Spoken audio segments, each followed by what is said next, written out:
So, okay guys, eto another day, another vlog tayo. So yan, pansin nyo naman, Daddy Jepo nyo, maagang sinuot yung panlaban sa init. At syempre, pipray muna tayo guys, bago natin gagawin yung mga dapat natin gawin.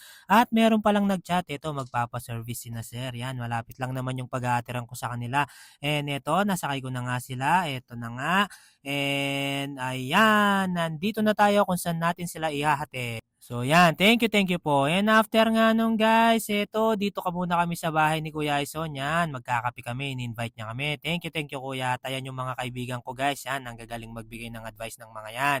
Yan yung mga tipo na hindi na kailangan mag-inom, kape lang, sapat na. Ang dami kong natututunan talaga sa kanila. So thank you talaga sa inyong dalawa sa patuloy na pag-guide sa akin yan, sa mga business at sa mga life advice. Nako, napakaswerte ko, meron akong kaibigan na ganyan. Yan, super flex na sila guys. At ayun, dumating din pala Sir Nelson at ito, Sir Jersey naman, basketball na kami guys after namin magkape. Yan, so yan, di ba?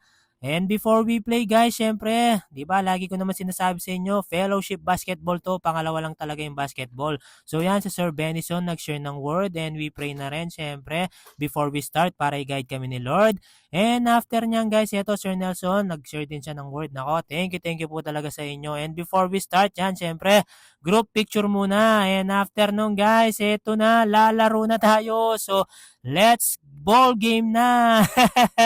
Ayan, Daddy Jepo nyo, dala nyo yung bola, pinasa, nabitawan ni Kuya Aison, buti na lang, napasok ng kasangga namin. Yan, napakasarap maglaro dito guys, nako, pure fellowship talaga siya at walang ganong initan. Nako, ang galing mag-top ng mga tao pag medyo nagkakasakitan. Yan, syempre, basketball, medyo physical. Yan, Daddy Jepo nyo, pagod na, tumira ng tres. Yon, bitin, buti na lang na kung anong kasangga niya. Daddy Jepo nyo, sobrang bagal na kasi nga tumataba tayo tsaka madalang na lang mag-basketball. Sige, business pa mo, rat ayun, nakapukol ng isa.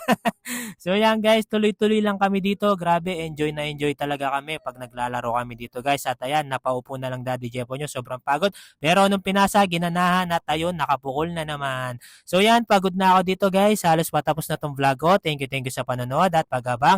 At thank you rin ulit kay Kuya Ison sa pag-sponsor ng aming kape. Ito, mabilisan na lang guys to. Pauwi na ako niyan dito. Yan, napakainit na. At ayun lamang. Bye-bye!